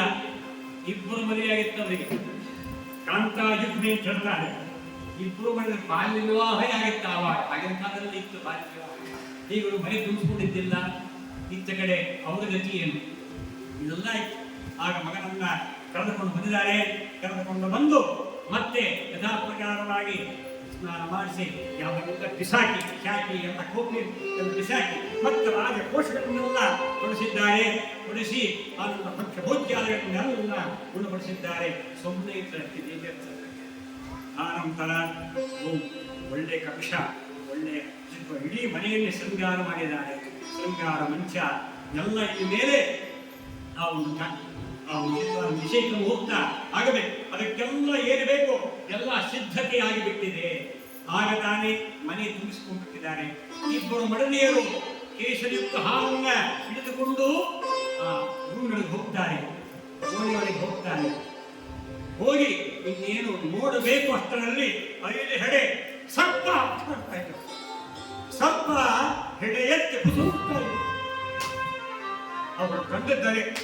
ಒಳಗೆ ಬಂದು ಕೂಡಲೇ ಆ ಕೋಣೆಯೆಲ್ಲ ಆ ಶೇಷದೇವರ ವಿಶಿಷ್ಟವಾದಂತಹ ಪ್ರಕಾಶದಿಂದ ಅದು ಆ ಜ್ವಾಲೆಯಿಂದ ಅದು ಪ್ರಕಾಶಮಾನವಾಗಿ ಬಿಟ್ಟಿದೆ. ವಿಷ ಕಾಣ್ತಾ ಇದೆ. 5 ಹೆಡೆ ಬೇಕು. ಕೇಳಬೇಕೆ ಅವರು ಅಲ್ಲಿಂದಲೇನೆ ಬಾಗಿಲು ಒಳಗೆ ಬಂದು ಕೋಣೆ ಒಳಗೆ ಬಂದು ನೋಡ್ತಾರೆ. ಹಾವು ಹಾವು ಅಂತ ಹೇಳುತ್ತೆ. ಯಾರು ಭಯ ಆಗುವೆ. ಕೂಡಲೇ ಇದ್ದ ಹಾಲು ಕೈಯಲ್ಲಿ ಅಲ್ಲಿಗೆ ಕೈಯಿಂದ ಹಪ್ಪನೆ ಕೆಳಗೆ ಬಿತ್ತು. ಅವರು ಕೆಳಗೆ ಬಿದ್ದೇ ಬಿಟ್ಟು ಮೂರ್ಛೆ ಪಾಪ ತಲೆ ತಿರುಗಿ ಬಿಡ್ತವ್ರಿಗೆ. ತಲೆಗೆ ಶಕ್ತವಾಗಿ ಚಕ್ರ ಬಂದು ಅಲ್ಲಿ ನಿಂತಿದ್ದಾರೆ. ಆವಾಗ ಚೀರ ಧ್ವನಿ ಕೇಳಿ ಎಲ್ಲರೂ ಓಡಿಕೊಂಡು ಗುರುನಾಥ ಪುಸ್ತಕರು ತಂದೆ ತಾಯಿ ಆ ಬಂಧು ಬಳಗ ಆಪ್ತನ ಓಡೋಡಿ ಬಂದು ನೋಡ್ತಾರೆ. ಅವ್ರಿಗೂ ಸರ್ಪದರ್ಶನ ಆಯ್ತು.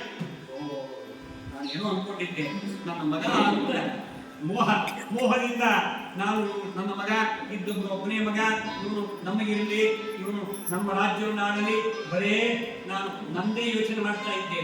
ಈ ಮಗು ಸಾಮಾನ್ಯವಾದದ್ದಲ್ಲ, ದೇವತೆ ಸಾಕ್ಷಾತ್ ಶೇಷದೇವರೇ ಸುರೇಶಾವತಾರಗಳು. ಶೇಷಾವಿಷ್ಟ ಸುರೇಶಾವತಾರಾಯ ನಮಃ. ಶೇಷದೇವರಿಂದ ಆವೇಶ ಇಂದ್ರದೇವರು. ಯಾಕೆಂದ್ರೆ ಶೇಷದೇವರು ರುದ್ರದೇವರು ವಾಯುದೇವರ ಮುಖಾರನ್ನು ನೇರವಾಗಿ ಉಪದೇಶ ಅಧ್ಯಯನ ಮಾಡಬೇಕಾದರೆ ರುದ್ರದೇವರು ವಾಯುದೇವರು, ಆ ನಂತರ ರುದ್ರದೇವರಿಂದ ಇಂದ್ರದೇವರಿಗೆ ಉಪದೇಶ. ಈ ಕ್ರಮ ಇದೆ. ಆದ್ದರಿಂದ ಇಂದ್ರದೇವರು ಎತ್ತಾಗಿ ಬಂದಾಗ್ಯಾದರೂ ಕೂಡ ಅಲ್ಲಿಯೂ ಶೇಷದೇವರಿದ್ದರು. ಆದರೆ ಆ ಶೇಷದೇವರು ಇದ್ದಾಗ್ಯಾದರೂ ಕೂಡ ಸುಮ್ಮನೆ ನಟನೆ ಅಷ್ಟೇ. ಆ ಸರ್ಪ ಅದು ಅವರೇ ಒಂದು ರೂಪ. ಆ ಸರ್ಪಕ್ಕೆ ಸರ್ಪ ಕಚ್ಚತ್ತ, ಅದು ಆಟ ಆಡುತ್ತಷ್ಟೇ. ಆದರೆ ಇದೆಲ್ಲ ಲೋಕನುಡಿಯೇ ತೋರಿಸಿದ್ದಷ್ಟೇ. ಅಲ್ಲಿಯೂ ಯಾಕಂದ್ರೆ ಅಲ್ಲಿ ನೇರವಾಗಿ ಉಪದೇಶ ಮಾಡಬೇಕಾದರೆ ಶೇಷದೇವರಿರಬೇಕು. ಅದಕ್ಕೆ ಶೇಷಾದೀನ ಅಗಮ್ಯಂ, ಮುಖ್ಯ ಅಧಿಕಾರಿಗಳು ಶೇಷದೇವರೇ. ಆ ಶೇಷದಲ್ಲಿ ಬರುವಂತ ರುದ್ರದೇವರೇ. ಅದನ್ನ ದಾಸರು ಕೊಂಡಾಡ್ತಾರೆ. ಕೃತ್ತಿವಾಸನೆ ಹಿಂದೆ ನೀನಾಲ್ವತ್ತು ಕಲ್ಪ ಸಮೀರನ ಶಿಷ್ಯತ್ವ ವಹಿಸಿ ಅಖಿಲಾಗಮಾರ್ಥಗಳೋದಿ ಜಲಧಿಯೊಳು 10 ತಲಪರಿ ತಮ್ಮವಗೈದು ಆದಿತ್ಯರೊಳಗೆ ಉತ್ತಮನೆನಿಸಿ ಪುರುಷೋತ್ತಮನ ಪರ್ಯಂತ ಪದಮೈದಿಯೋ ಮಹಾದೇವ. ಜಗನ್ನಾಥದಾಸರು ಕೊಂಡಾಡ್ತಾರೆ. ಕೃತ್ತಿವಾಸ ಅವರೇ ರುದ್ರದೇವರು, ಶೇಷದೇವರು, ಶೇಷಪದೇ ಬರ್ತಾರೆ. ಅದಕ್ಕಾಗಿ ಇಲ್ಲಿ ಶೇಷಾವಿಷ್ಟ ಸುರೇಶ ಇಂದ್ರದೇವರು, ಶೇಷದೇವರ ಆವೇಶ ಇಂದ್ರದೇವರು ಇದ್ದಾರೆ. ಹೀಗೆ ತಿಳಿದುಕೊಂಡು ಎಲ್ಲರೂ ನಮಸ್ಕಾರ ಮಾಡಿದರು. ಅವರು ಮಾತಿಲ್ಲದೆ ಹೋಗಿ ಆ ಮಗನನ್ನ ಕರೆದುಕೊಂಡು ವೈಭವಪೇತವಾಗಿ ಮಂಗಲವಾದ್ಯ ವೈಭವಘೋಷ ಪುರಸ್ಸರವಾಗಿ ರಾಜಮರ್ಯಾದೆಯಿಂದ ಅದೊಂದು ಸಾಮ್ರಾಜ್ಯವೇ ಇದು. ಈ ಸಾಮ್ರಾಜ್ಯ ಒಂದು ವೇದಾಂತ ಸಾಮ್ರಾಜ್ಯ. ಸುಧಾವ ಪಠನೀಯ, ವಸುಧಾವ ಪಾಲನೀಯ, ಎರಡೂ ಒಂದೇ. ಎರಡು ಹೇಳ್ತಾರೆ, ಒಂದು ಸುಧಾ ಓದಬೇಕು, ಇಲ್ಲ ಭೂಮಿಯಿಂದ ಆಡಬೇಕು. ಏನು ಮಾಡ್ತೀವಿ, ಏನು ಹಾಸ್ಕೊಡ್ತೀವಿ, ಏನು ಸುಧಾ ಬೇಡ, ಅಂದ್ರೆ ಭೂಮಿಯಾರಷ್ಟೇ. ಸುಧಾ ಓದಬೇಕು ಸುಜನರು, ಸುಧಾ ಓದಬೇಕು ಸುಜನರು, ಸುಧಾ ಕೇಳಬೇಕು, ಸುಧಾ ಓದಬೇಕು ಸುಜನರು, ಸುಧಾ ಕೇಳಬೇಕು. ಇದು ಭೂಲೋಕದ ಅಮೃತ, ಇದು ಸುಧಾ ನ್ಯಾಯ ಸುಧಾ, ಭೂಲೋಕದ ಅಮೃತ. ಭವಸಾಗರದಿಂದಲೇ ನಮ್ಮನ್ನ ಬಿಡುಗಡೆ ಮಾಡುವಂಥ ಭವಸಾಗರದಿಂದ. ಇದು ವಿಷ, ಸಂಸಾರ ಸರ್ಪನೋಷ್ಟನ್ನ ಪರೀಕ್ಷೆಗಳಿಗೆ ಸರ್ಪಕ್ಕಷ್ಟು ತಕ್ಷಕ. ಒಂದ್ಸಲ ಕಚ್ಚಿಬಿಡ್ತಕ್ಕ ಚರ್ಮ ದೇಹಕ್ಕೆ, ಆದ್ರೆ ನಮಗೆ ಪ್ರತಿನಿತ್ಯ ಕಷ್ಟ ಇದೆ. ಯಾವ ಸಂಸಾರವೇ ಸರ್ಪ ಅಂತೆ. ತುಕಾಚಾರ್ಯ ಹೇಳ್ತಾರೆ, ಸರ್ಪ ಸಂಸಾರ ಸರ್ಪದೋಷ್ಟ ಮಾಡುವ ವಾಕ್ಯ ಇದೆ. ಸಂಸಾರ ಹೋಗ್ತೆ ಅದು ಕುಪಿತವಾಗಿ ಪಣಿಚ್ಛಾಯ ಅಂತ, ಅಲ್ಲಿ ನೆರಳಿದೆ ಅಂತ ಆ ಹೆಡೆ ಅದು ಕೋಪೋದ್ರಿಕ್ತವಾಗಿ ಹೆಡೆ ಬೆಚ್ಚಿ ವಿಷ ಕಾಡ್ತಾ ಇದೆ. ಅಲ್ಲಿ ನೆರಳು ಆಶ್ರಯಿಸಿಕೊಂಡು ಅದ್ರ ಕೆಳಗೆ ಹೋಗ್ಬಿಡ್ತೀವಿ ನಾವು. ಅದೇ ಸಂಸಾರ. ಸುಧಾದಲ್ಲಿ ಇದೇ ಅಧ್ಯಾಯದ ಮಂಗಲಾಚರಣೆ. ಕುಪಿತಾಗಿ ಪಣಿಚ್ಛಾಯ ಸಂಸಾರಕ್ಕೆ ಹೋಲಿಸ್ತಾರೆ. ಹೀಗಾಗಿರ್ಬಾರ್ದು ನ್ಯಾಯ ಸುಧಾರಣೆ. ಸಂಸಾರ ಮತ್ತು ಸರ್ಪ ಎರಡು ಒಂದೇ ನೋಡ್ರಿ. ನಾವು ಸಂಸಾರ ಬೇಕು ಅಥವಾ ಜ್ಞಾನ ಬೇಕು, ಸುಧಾ ಬೇಕು, ನಾವೇ ನಿರ್ಧಾರ ಮಾಡ್ಕೋಬೇಕಾದ್ರೆ. ಸಂಸಾರ ಬೇಕೆಂದ್ರೆ ಅದು ಹೆಡೆ ಬಿಸಿಕೊಂಡಿದ್ದು ಬಿಟ್ಟಿದೆ. ಅದಕ್ಕಾಗಿ ಅಂತಹ ಸಂಸಾರದಲ್ಲಿ ಸದಾ ಆ ಹಾವು ಕಸ್ತಾನೇ ಇರ್ತದೆ. ವಿಷವೇ ವಿಷೋಪ, ಪರಿಣಾಮ ವಿಷೋಪ. ಮೊದಲು ಅಮೃತ, ಆಮೇಲೆ ವಿಷ. ಮೊದಲು ತೋರುತ್ತಿದೆ ಮಧುರ ವಿಷಯ ಸುಖ, ಮೊದಲು ತೋರುತ್ತಿದೆ ಮಧುರ ವಿಷಯ ಸುಖ, ಕಡೆಯಲ್ಲಿ ದುಃಖ ಅನೇಕ, ಕಡೆಯಲ್ಲಿ ದುಃಖ ಅನೇಕ.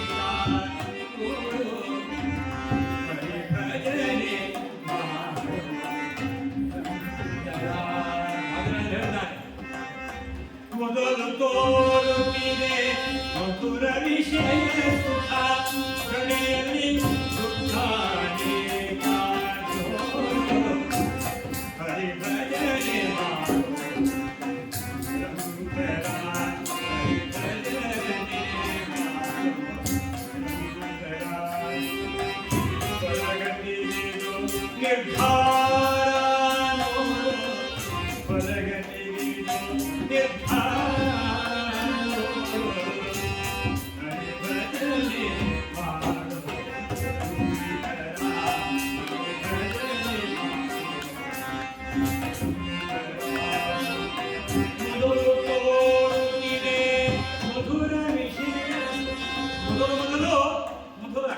ಮದುವೆ ಅಂತ ಯಾಕಂದ್ರೆ ಮೊದಲು ಮಧು, ಆಮೇಲೆ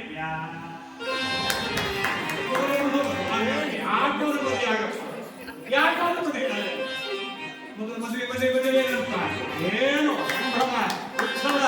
ಮದುವೆ ಮಾಡಿದ್ದು ಕುಡಿದು ಕುಪ್ಪಡಿಸಿ ಏನು ಬಾಜಾ ಬದಂತಿ ಏನು ನೀವು ಕೂಡ ಪುರೋಹಿತರು ಎಷ್ಟೊತ್ತ ಹೋಗಿ ಬರಲೇ ಇಲ್ಲ. ಅಲ್ಲಿ ಭಾಳ ಬರೇ ಹೋಗ್ತು. 5 ಗಂಟೆಗೆ ಅನುಭಾಗ ಇತ್ತು ಬಾಣ ಬಂತು. ಆ ಕುದುರೆ ಸವಾರಿ ಒಂದು 8 ಗಂಟೆಗೆ ಆರಂಭ ಆಯಿತು. 8 ಗಂಟೆ ಆರಂಭ ಆಗಿದ್ದು 12 ಗಂಟೆಗೆ ಕಲ್ಯಾಣ ಮಾಡೋದು. ಬೆಳಿಗ್ಗೆ 8 ಗಂಟೆ ಅಲ್ಲ, ರಾತ್ರಿ 8 ಗಂಟೆಗೆ ಅದು ಅಲ್ಲಿ ಆರಂಭವಾಗಿದ್ದು 12 ಗಂಟೆಗೆ ಬಂತು ಕಲ್ಯಾಣ ಮಂಟಪ. 12 ಗಂಟೆ ಮೇಲೆ ವರಪೂಜೆ. ಆಮೇಲೆ ಮನೆ ದೇವರ ಹೇಳ್ತಾರೆ, ಪುರೋಹಿತರೆ ಸ್ವಲ್ಪ ಶಾರ್ಟ್ ಆಗಿ ಕೂಡಿಸಿ ಎಬ್ಬಿಸ್ರೆ ಅಷ್ಟೇ. ನಮ್ಮ ಹಳೆಯ ನಮ್ಮ ತಲೆ ಕಟ್ಟಿಬಿಟ್ಟ. ಆಯ್ತು, ಸುಮ್ಮನೆ ಕೂಡಿಸಿ ಎಬ್ಬಿಸ್ರು ಅಷ್ಟೇ. ಇನ್ನೇನು ಮಾಡೋದು? ಕೂಡ್ರಿ ಹೇಳ್ರಿ ಗೋವಿಂದ ಮತ್ತೆ ಕೂಡಿಸಿ ಆಯ್ತು. ಕುಂಕುಮ ಹಚ್ಚಿರಿ, ವಸ್ತ್ರ ಕೊಡ್ರಿ, ಹೂವಿನ ಹಾರ ಹಾಕ್ರಿ, ಮತ್ತೆ ಹುಡುಗಿನ ಕರ್ಕೊಂಬರ್ರಿ. ಹುಡುಗಿ ಕೂತು ಕುಂಕುಮ ಹಚ್ಚು, ಸೀರೆ ಕೊಟ್ಟು ಉಟ್ಕೋಬೇಕಾ ಹೇಳು. ಉಟ್ಕೊಳ್ಳಿಕ್ಕೆ ಹೋದು ಸೀರೆ. ಆಗಲೇ ನಸಿಗೆ 3 ಗಂಟೆ. ಇನ್ನೇನು ರಾತ್ರಿ ಊಟ 4 ಗಂಟೆಗೆ ಊಟ. ಬೆಳಿಗ್ಗೆಂತೂ ರಾತ್ರಿ 1:00 ಆದಮೇಲೆ ಹೋಯ್ತು. ಈ ದಿವಸ ಹೋಯ್ತು. ಇಡೀ ರಾತ್ರಿ ನಿದ್ದೆ. ಇದು ಬಾಗಲಕೋಟೆಯಲ್ಲಾಗಿದ್ದು ಒಂದೇ ಊರು. ಮತ್ತೆ ಅವರೆಲ್ಲ ಬೆಂಗಳೂರು, ರಾಯಚೂರು, ಅಲ್ಲಿಂದ ಬಂದವರಲ್ಲವರು. ಬಾಗಲಕೋಟೆಯೇ ಕನ್ಯಾ, ಬಾಗಲಕೋಟೆಯೇ ವರ. ನಾನು ಬಿಟ್ಟು ಹೋಯ್ತ. ನಮಗೂ ಜಾಗರಣೆ ಆಯ್ತು. ಈಗ ಬರ್ತಾರೆ. ಆರು ಬರೆಯೋರು ಕೊನೆಗೆ ಕೂಡಿಸಿದಾಕಿ ಎಬ್ಬಿಸಿದ್ದಾಯ್ತು. ಮುಂಜಾನೆ ಬೆಳಿಗ್ಗೆ ಮುಹೂರ್ತ 8 ಗಂಟೆಗೆ ಒಬ್ಬರೂ ಪತ್ತೆ ಇಲ್ಲ. ಮತ್ತೆ ಗಂಟೆ ಹಿಡ್ಕೊಂಡು ನಾವೇ ಕೂಡಲೇ ಬರ್ರಿ ಬರ್ರಿ ಬರ್ರಿ ಬರ್ರಿ ಬರ್ರಿ ಬರ್ರಿ ನಾವೇ ಕೂಡು.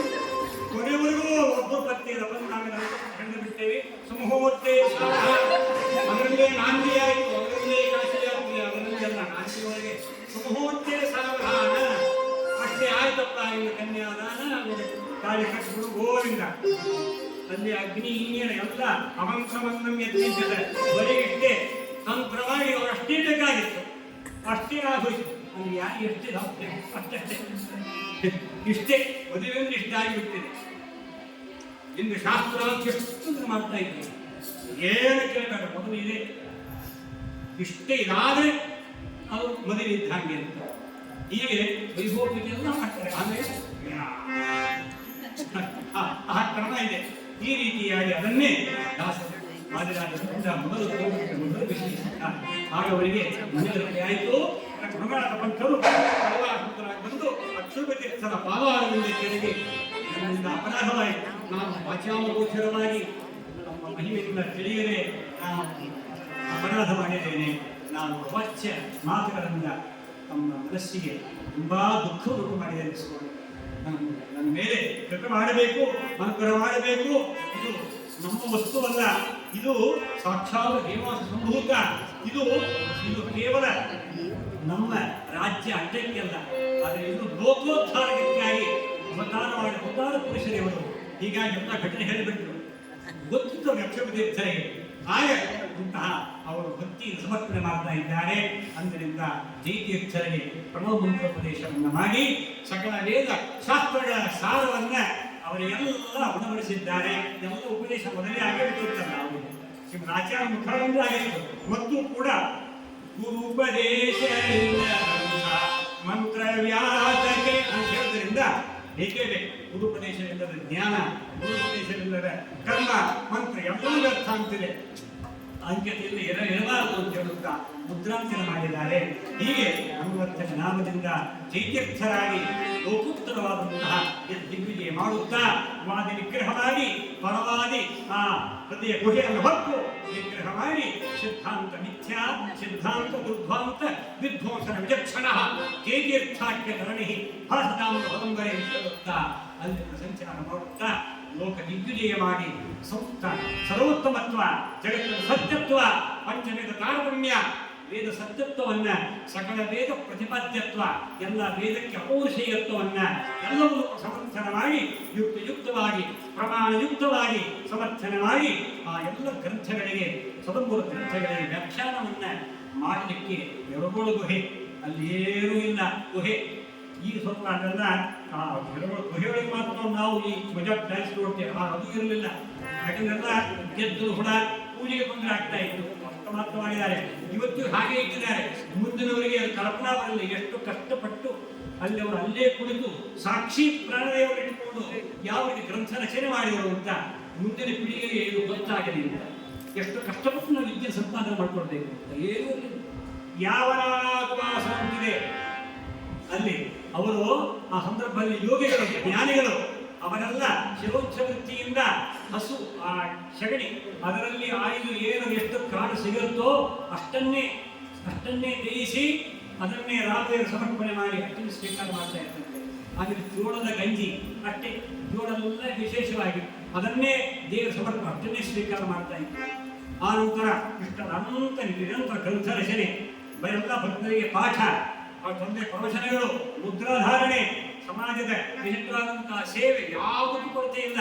ಬರೀ ಗ್ರಂಥ ಪ್ರಜೆ ಕೂಡಲಿಲ್ಲ. ಮತ್ತೆ ಪ್ರತಿಯೊಂದು ಗ್ರಂಥಾಲಯಕ್ಕೂ ಹೋದರಂತೆ. ತಕ್ಷಶಿಲಾಗಿ ನೋಡ್ತೀವಲ್ಲ, ಎಲ್ಲ ಗ್ರಂಥಾಲಯಕ್ಕೂ ಹೋಗಿ ಅಲ್ಲೆಲ್ಲ ಎಷ್ಟೊತ್ತಾದರೂ ಆ ಗ್ರಂಥಾಲಯದಲ್ಲಿ ಎಷ್ಟೆಷ್ಟು ಗ್ರಂಥಗಳಿದೆ, ಎಲ್ಲ ಸರ್ವ ದರ್ಶನ, ಎಲ್ಲ ಸಿದ್ಧಾಂತಗಳು, ಎಲ್ಲ ಮತಗಳ ಎಲ್ಲ ದರ್ಶನ ಎಲ್ಲವನ್ನು ಅಧ್ಯಯನ ಮಾಡಿ ಅಧ್ಯಾಪನ ಮಾಡಿ ತಿಳಿದುಕೊಂಡು ಎಲ್ಲ ಗ್ರಂಥವನ್ನ ರಚನೆ ಮಾಡುವಂತಹ ಮಹಾಕೀರ್ತಿ.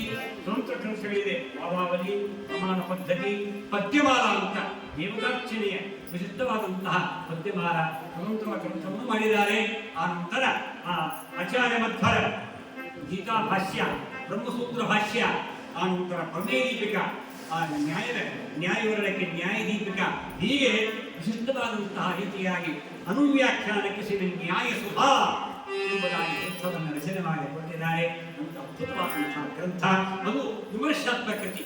ಸಕಲ ಎಲ್ಲ ಸಿದ್ಧಾಂತ ನಮ್ಮ ವಿಶ್ವದಲ್ಲಿ ಎಷ್ಟು ಮತಗಳಿದೆಯೋ ಎಲ್ಲ ದಾರ್ಶನಿಕರ ವಿಶಿಷ್ಟವಾದಂತಹ ಅದರ ವಿಮರ್ಶಾತ್ಮಕ ಕೃತಿಯೇ ಶ್ರೀ ನ್ಯಾಯ ಸುಧಾ. ಏಳು ಅಧಿಕರಣ, ಒಂದೊಂದು ಅಧಿಕರಣ ಅದ್ಭುತವಾಗಿ ಅನಂತವರ ಪರಿಪೂರ್ಣತ್ವ, ಸರ್ವದೋಷ ದೂರತ್ವ, ನೇಯತ್ವ, ಸಾಧನ ಮಾರ್ಗ, ಭಗವಂತನ ಆ ಗಮ್ಯತ್ವ ಅದನ್ನ ಯುಕ್ತವಾಗಿ ಪ್ರಮಾಣಯುಕ್ತವಾಗಿ ಪ್ರತಿಪಾದನೆ ಮಾಡಿದ್ದಾರೆ. ಒಂದೊಂದು ವಿಶಿಷ್ಟವಾದಂತಹ ವಾಕ್ಯ ಚಿತ್ರೈಹಿ ಪದೈಶ್ಚ ಗಂಭೀರೈಹಿ ವಾಕ್ಯೈಹಿ ಮಾನೈಹಿ ಅಖಂಡತೈಹಿ ಗುರುಭಾವಂ ಎಂದೆಂದಿ ಆದಿಶ್ರೀ ಜೀತೀರ್ಥವಾನ್. ಆ ಚಿತ್ರವಾದ ಪದಗಳು, ಚಿತ್ರವಾದಂತಹ ಪದಗಳು, ವ್ಯಾಖ್ಯಾನಗಳು, ಗಂಭೀರವಾಗಿರ್ತಕ್ಕಂತಹ ಶೈಲಿ, ಆ ನಂತರ ವಾಕ್ಯ ಚಿಕ್ಕದು, ಅರ್ಥ ಮಾತ್ರ ಏನು ಪುಟ್ಟ ಬಾಯೊಳಗೆ ಯಶೋದೆಗೆ ಬ್ರಹ್ಮಾಂಡವನ್ನು ಹೇಗೆ ಕೃಷ್ಣ ತೋರಿಸಿದ ಹಾಗೆ ಪುಟ್ಟದಾದಂತಹ ವಾಕ್ಯ ಒಂದೊಂದೇ. ಪ್ರಮಾ ಯಥಾರ್ಥಂ ಪ್ರಮಾ ವಿಷಯ ಪ್ರಮೇಯಂ ಯಥಾರ್ಥಜ್ಞಾನಸ್ಯ ಪ್ರಾಮಾಣ್ಯ ಸಾಮಾನ್ಯ ಲಕ್ಷಣಂ. ಹೀಗೆ ಚಿಕ್ಕ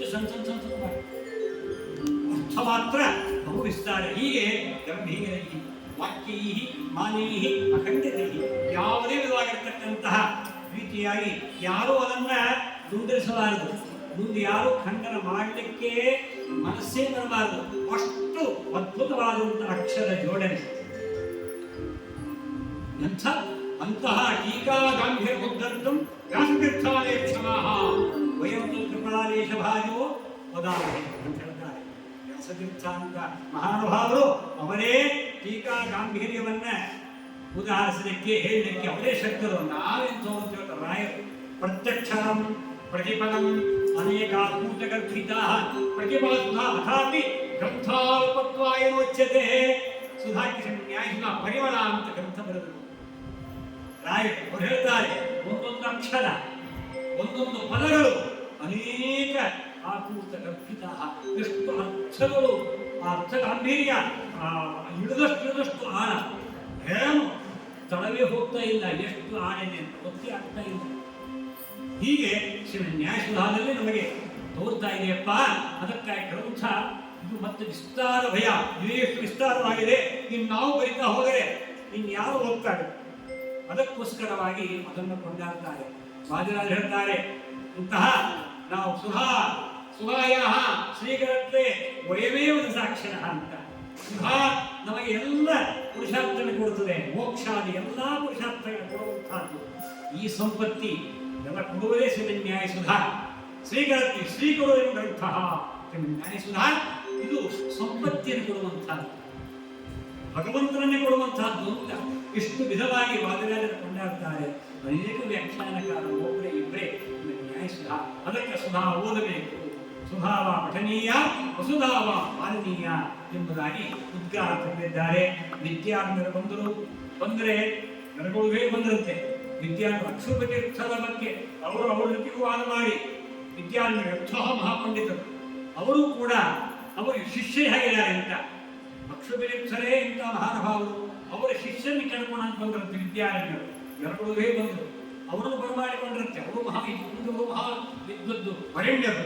ಆಗಿನ ಕಾಲದಲ್ಲಿ ವಿದ್ವತ್ ತೆಮಿಂಗಿರ ಹಾಕ್ತಾ ಇದ್ದಾರೆ. ಅಂತಹ ವಿದ್ಯಾರ್ಥಿಗಳು ಬಂದು ಅವರಿಗೆ ಹಾಗೆ ಪ್ರಮಾಣ ಲಕ್ಷಣ ಅಲ್ಲಿ ವ್ಯಾಖ್ಯಾನ ಮಾಡ್ತಾ ಇದ್ದಾರೆ. ಅದನ್ನು ಕೊಟ್ಟು ನೋಡಿದರೆ ಬಾಲವಾಕ್ಯೇನ ಕಿಮ್ಮೆ, ಮಕ್ಕಳು ಮಾತಾಡುತ್ತೆ ಬಾಲಿಶ, ಮಕ್ಕಳು ಆಡ್ತಾರೆ ಒಂದೊಂದೇ ಮಾತು, ಮಕ್ಕಳ ಆ ಮಾತಿನಂತೆ ಒಂದೊಂದು ವಾಕ್ಯಗಳಿವೆ. ತೀರ್ಥರಿವೆ ಬಾಲಬುದ್ಧಿತ್ವಮೇ ನಿಮ್ಮದೇ ಬಾಲಬುದ್ಧಿ ಸ್ವಾಮಿ ಅಂತ. ಇನ್ನೂ ಬಾಲಬುದ್ಧಿ, ಇಂತಹ ದೊಡ್ಡ ಮಹಾ ಮೇಧಾವಿ ಬುದ್ಧಿಂದರು ನೀವು. ಪಂಡಿತ ಮನ್ಯವಾನ ಎಲ್ಲ ಪಾಂಡಿತ್ಯದಲ್ಲಿ ಅದ್ವಿತೀಯ ಮಹಾಪಂಡಿತಾಗ್ರಹಿ ವಿದ್ಯಾರಣ್ಯರು. ನೀವು ಹೇಗೆ ಹೇಳ್ತೀರಾ? ಅದನ್ನು ಬಿಡಿಸ್ತಾ ಇದ್ರೆ ಅದರ ಮೇಲೆ ಕಲ್ಪ ಒಂದರ ಮೇಲೆ ವಿಕಲ್ಪಗಳನ್ನು ಹಾಕ್ತಾ ಹೋಗ್ತಾ ಏನು ಅದು ಸಂದೇಹ ಬರ್ತದೆ. ಅದಕ್ಕೇನು ಈ ಈ ಪ್ರಕಾರವಾಗಿ ನಾವು ಈ ರೀತಿಯಾಗಿ ವ್ಯಾಖ್ಯಾನ ಮಾಡಿದರೆ ಅಲ್ಲಿ ಯಾವ ರೀತಿಯಾಗಿ ದೋಷಗಳು ಬರ್ತದೆ ಅದನ್ನೆಲ್ಲ ಇಷ್ಟ ಅನುವಾದ ಮಾಡಿ ಮಾಡಿ ಮಾಡಿ ವ್ಯಾಖ್ಯಾನ ಮಾಡ್ತಾ ಹೋದರೆ ಕಲಿಸೋದು ವಿದ್ಯಾರ್ಥಿಗಳು ಆಗ ಪರಮಾಶ್ಚರ್ಯದಿಂದ ಪರಮಾನಂದ ಮಗ್ನರಾಗಿ ಆ ಪ್ರಮಾಣ ಲಕ್ಷಣಾದಿ ಎಲ್ಲಾ ಗ್ರಂಥಗಳನ್ನು ತನ್ನ ತಲೆಮೇಲಿಟ್ಟುಕೊಂಡರು. ಅಷ್ಟೇ ಅಲ್ಲದೇನೆ ಆನೆಯ ಮೇಲೆ ಆನೆಯ ಮೇಲೆ ಆ ಅಂತ ಎಲ್ಲಾ ಗ್ರಂಥಗಳನ್ನಿಟ್ಟು ಸರ್ವೂರು ಗ್ರಂಥಗಳನ್ನಿಟ್ಟು ಹೇಗೆಗಳನ್ನು ಕೂಡಿಸಿ ಅಲ್ಲಿ ವೈಭವಪೇತವಾಗಿ ಮೆರವಣಿಗೆಯ ವಿದ್ಯಾರ್ಥಿಗಳನ್ನು ಮಾಡಿದ ಇತಿಹಾಸವಿದೆ. ಮೆರವಣಿಗೆ ಮಾಡಿ ಅದನ್ನೇ ವಾದಿರಾಜರು ಕೂಡ ಅಲ್ಲಿ ಆನೆಯಲ್ಲಿ ಹೋದಾಗ ಅದನ್ನು ಸ್ತೋತ್ರ ಮಾಡ್ತಾರೆ. ಮಾಡ್ತಕ್ಕಂಥ ಸಹಸ್ರದ ಸಮಯದಿಂದ ಆದ್ದರಿಂದ ಅದೆಲ್ಲ ವಿಸ್ತಾರವಾಗಿ ಹೇಳಲಿಕ್ಕೆ ಅವಕಾಶ ಇನ್ನೂ ಕಾರ್ಯಕ್ರಮಗಳಾಗಬೇಕಾಗಿದೆ. ಹೀಗೆ ವಾದಿರಾಜ ಸಾರ್ವಭೌಮರು ಕೂಡ ವಿಶೇಷವಾಗಿ ಕೊಂಡಾಡಿದ್ದಾರೆ. ಹೀಗೆ ಅನೇಕ ವ್ಯಾಖ್ಯಾನಕಾರರು ಅಂತ ಜಯತೀರ್ಥ ಸಾರ್ವಭೌಮರ ಶಿಷ್ಯರು ವಿದ್ಯಾಧರಾಜರು ಅಂತವರು ಮಹಾಪಂಡಿತರು, ವ್ಯಾಸತೀರ್ಥರು ಅಂತವರು ಶಿಷ್ಯರಿದ್ದರು.